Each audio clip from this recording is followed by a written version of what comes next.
Hello everyone, मैं हूँ कृति कामली। कैसे हो आप सब? आई होप आप सब ठीक होंगे। Welcome to the dream stitching. तो आज की क्लास में मैं आपको ब्लाउज की थियोरी देने वाली हूँ। हम एडवांस ब्लाउज की मैं सारी थियोरी आपको दूंगी। तो आज हमारी फर्स्ट ब्लाउज रहेगी ट्रांसपेरेंट नेट ब्लाउज।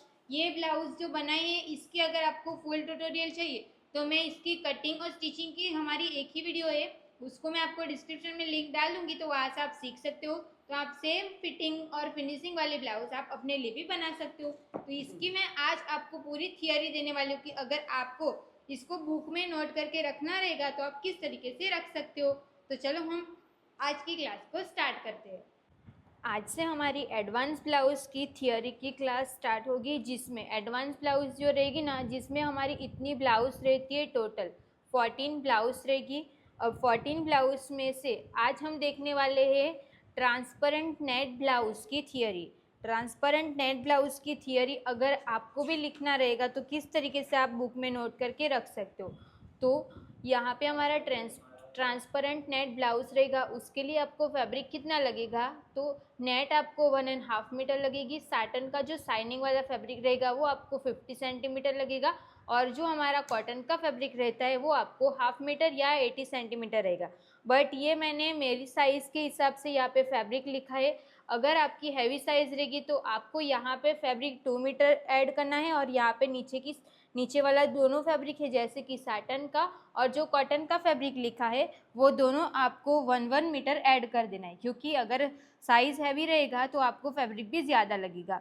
अब ट्रांसपेरेंट नेट ब्लाउज जो रहेगा वो किस टाइप का रहेगा वो आपको यहाँ पे ड्राइंग मिल जाएगी। तो इस टाइप का हमारा पूरा ब्लाउज रहेगा। देखो, इस टाइप का हमारा पूरा ब्लाउज रहेगा। ये ऐसे पैक पूरा रहेगा, और यहाँ पे हमारा मतलब कि नेट रहेगा, और ये ऐसे रहेगा। और बैक फुल स्लीव्स में मैंने बनाए हैं, और बैक साइड का जो पार्ट रहेगा ना वो हमारा इस टाइप का रहेगा। यहाँ तक ये हमारा ट्रांसपेरेंट रहेगा। ओके, तो इसकी आज मैं आपको थियोरी देने वाली हूँ। लाइन वाइज जैसे जैसे होगा ना, मैं आपको सारी थियोरी ऐसे दे दूंगी। अब ये पे मैंने पूरा मेजरमेंट लिखा हुआ है। अगर आपको नहीं दिख रहा होगा तो मैं आपको नज़दीक से दिखाती हूँ।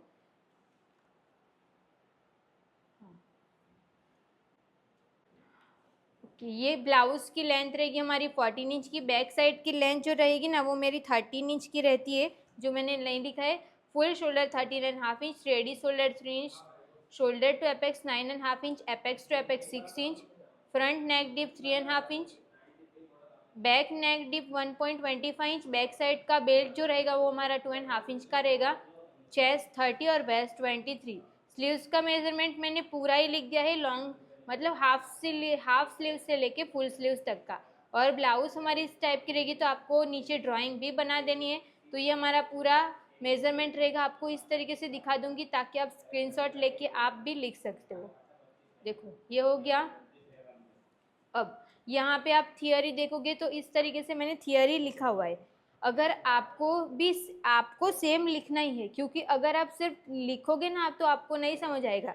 अगर आप सेम तरीके से आप ड्राफ्टिंग करके रखोगे ना, तो ड्राफ्टिंग में ना और सब कुछ क्लियर हो जाएगा। जैसे कि यहाँ पे मैं आपको क्लियर कर रही हूँ, बैक साइड के पार्ट की ड्राफ्टिंग मैंने यहाँ पे लिखा है। अब आपको यहाँ पे स्ट्रेट लाइन ड्रॉ कर देनी है। फुल शोल्डर का डिवाइड 2 करना है, तो यहाँ पे मार्क आएगा। तो मैंने तीर बना के यहाँ पे लिख दिया है कि फुल शोल्डर का डिवाइड 2। ओके, अब यहाँ पे मार्क किया है, ये वाला मार्क वो मैंने 2.5 इंच फिक्स लिखा है। इसका मतलब कि सबको 2.5 इंच फिक्स मार्क करना है। अब इतना हो गया, क्रॉस लाइन ड्रॉ हो जाएगी। दोनों का आपको सेंटर लेना है, तो मैंने यहाँ पे सेंटर ले लिया। अब यहाँ पे हमारी चेस्ट लाइन बनेगी। तो ये लाइन हमारी किस तरीके से बनेगी, तो ये देखो, यहाँ पे ये लाइन है ना, वहाँ पे मैंने ऐसे एरो बना दिया है। एरो बना के यहाँ पे मैंने एक चार्ट लिखा है। कौन सा चार्ट? चेस्ट लाइन फॉर्मूले का चार्ट। आपकी चेस्ट के हिसाब से आपको कौन सा फॉर्मूला यूज करना है वो आपको यहाँ से पता चल जाएगा। इसके लिए मैंने यहाँ से इस तरीके से एरो बना के लिखा है, ताकि आपको क्लियर हो कि ये लाइन कैसे आई। तो ये वाला फॉर्मूला यूज करने के बाद ये लाइन, ये हो गया। अब यहाँ से जो 1/2 इंच अंदर जाना है वो आपको कितने इंच का जाना है, तो ये 1/2 इंच जाना है। अगर आपका रेडी शोल्डर 3.25 से ज़्यादा रहेगा तो आपको यहाँ से 0.25 जाना है। वो आप यहाँ पे नोट करके रख सकते हो, जो मैंने नहीं लिखा है बट यहाँ पे लिख सकते हो आप। ओके, यहाँ पे मैंने एरो बनाया है बट ये लिखा नहीं था, तो आप यहाँ पे ये लिख सकते हो। अब हम नीचे जाएंगे, ये हो गया। फिर रेडी शोल्डर में यहाँ पे हमें +1 करना रहता है ना, तो अगर हम इसमें रेडी शोल्डर में +1 करेंगे ना तो ये वाला पॉइंट आता है, देखो ये पॉइंट आएगा। अब आपको नेक का डिप कितना रखना है, तो 3.5 इंच जितना, तो आपको सेंटर से नेक डिप का मार्क करना रहेगा। चेस्ट में आपको 2.5 इंच की लूजिंग ऐड करनी है। आर्म होल कैसे बनाना है, तो पैक नेक का जो आर्म होल बनता है वो सेंटर से आपको 1/2 इंच अंदर जाना है। ये हमारा सेंटर है, वहाँ से आपको 1/2 इंच अंदर चले जाना है, मतलब कि ये जितना मार्क होता है उससे आपको 1/2 इंच कम करना है, यहाँ पे भी 1/2 इंच कम करना है, क्रॉस मार्क करना है। क्रॉस मार्क का जो चार्ट है वो आपको यहाँ पे मिल जाएगा, ये क्रॉस मार्क का चार्ट आपको देख लेना है।